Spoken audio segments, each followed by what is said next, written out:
Welcome everyone to another edition of the Classic Comic Archive, a series where I recap and review many of Marvel Comics' most seminal early issues.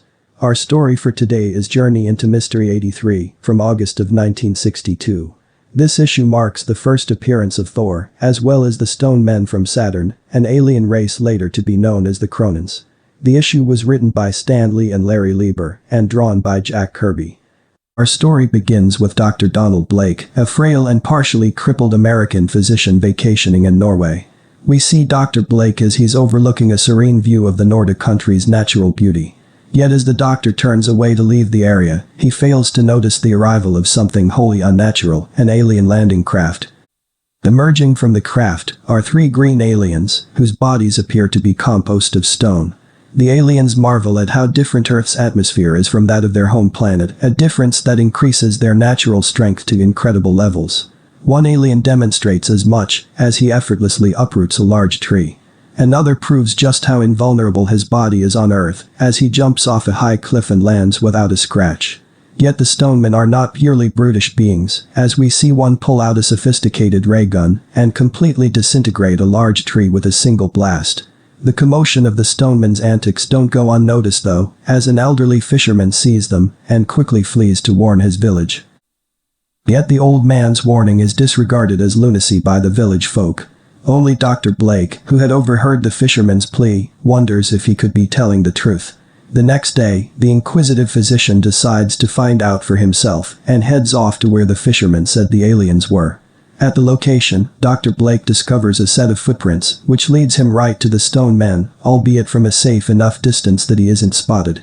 Listening in on the aliens, Dr. Blake hears them vow death to any who discovers their presence. Realizing he's in over his head, the frail physician immediately turns away to flee, but he clumsily steps on a twig and alerts the Stone Men to his presence. The cane-dependent doctor tries his hardest to escape by foot, yet only manages to evade the Stone Men by accidentally tripping and falling off of a small cliff. At the cliff's bottom, Dr. Blake, who had lost his cane in the fall, desperately crawls into a nearby cave to hide from the pursuing aliens. Traveling deep into the cave, Dr. Blake discovers an exit from within, but finds it blocked by an immovable boulder. With seemingly no chance of escape, Dr. Blake gives up fleeing and rests by the boulder as he waits for the Stone Men to find him. Yet amazingly, as though the doctor had activated a hidden switch, a wall of the cave suddenly opens up, revealing inside a hidden chamber. Entering the ancient room, Dr. Blake only finds a gnarled wooden stick resting upon an altar. The clever doctor nonetheless wonders if he can use the stick as leverage to move the boulder. The meek physician tests his theory, but finds that even with a stick, he simply lacks the strength to move such a gargantuan rock. In anger, Dr. Blake slams the seemingly useless stick across the boulder. Yet in a way that defies explanation, the weak strike produces a powerful crackle of lightning within the cold, dark cave.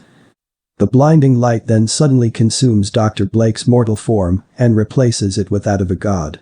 Looking down at what was once a worthless stick, the physician sees it's been transformed into a mighty hammer, on which is engraved the following inscription: "Whosoever holds this hammer, if he be worthy, shall possess the power of Thor."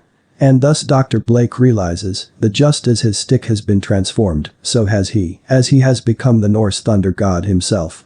Imbued with the strength of a mighty immortal, Dr. Blake, now Thor, is easily able to lift up the boulder that had once sealed his fate. Escaping the cave, Thor pauses a moment to take in the astonishing event that had just occurred and rests his new hammer on the ground as he thinks. Yet after only 60 seconds of thought, Thor finds himself forcibly transformed back into Dr. Blake. Recognizing the very literal nature of the hammer's inscription, the physician realizes that, in order to remain as Thor, he must continually hold his hammer.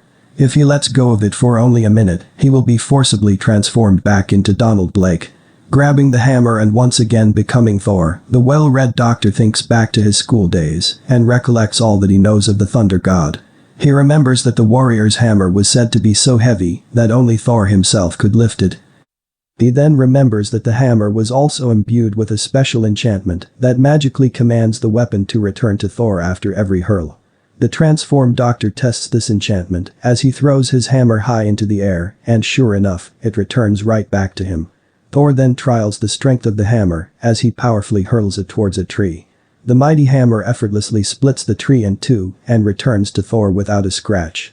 Yet perhaps the weapon's greatest power is its ability to summon all manner of weather. By stamping its handle on the ground twice, Thor summons a powerful storm, which he can control. Then by stamping the handle another 3 times, the thunder god ceases the storm. And lastly, by stamping the handle only once, he can trigger a transformation back into the form of Donald Blake. At which point the hammer turns into the gnarled stick, which the frail doctor decides will suit him well as a new cane. Yet before Thor can explore his abilities any further, the issue shifts focus to a nearby NATO airbase, which has picked up an alarming number of UFOs on their radar. It seems that the 3 stone men we saw earlier were on a scouting mission, as now the full force of their alien fleet has arrived to invade the Earth. NATO scrambles a contingent of fighter jets to intercept the invading aliens, but their pilots are forced to eject as the stone men produce a terrifying lifelike 3-dimensional image of a dragon. NATO then dispatches a barrage of missiles to destroy the alien crafts, but powerful energy shields protect the fleet from any harm. From the ground below, Dr. Blake witnesses the lopsided battle above and triggers a transformation into the mighty Thor. By whirling his hammer with lightning-fast speed and then releasing for a split second, the thunder god is pulled through the air by his hammer, as if he were flying. Thor intercepts the stone men as they exit their landing craft. Yet surprised that an Earthling could be so powerful, the aliens decide he must be spared and captured for study. But none of the stone men have a chance to get close to Thor, as he mightily whirls his hammer around him, creating an air vortex that keeps them at bay. What Thor didn't expect, though, was for an iron cage to be lowered on top of him from an alien craft above. Yet Thor's strength is that of a god, and no mere iron bars can hold him.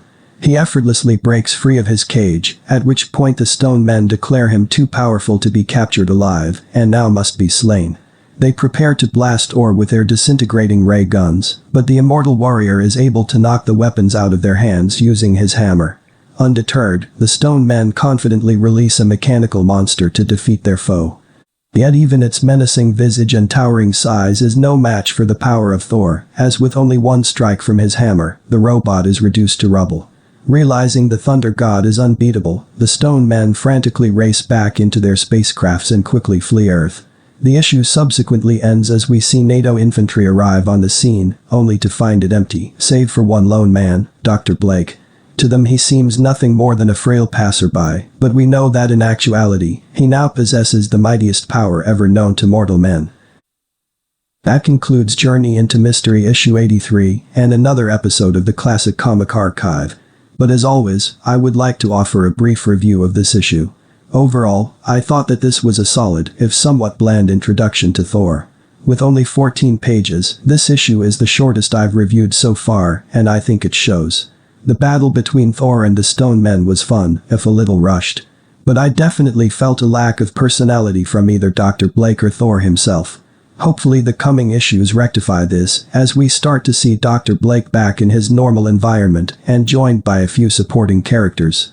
In any case, let me know what you thought of this issue and the video, and feel free to suggest other classic comics for me to cover. Thanks for watching.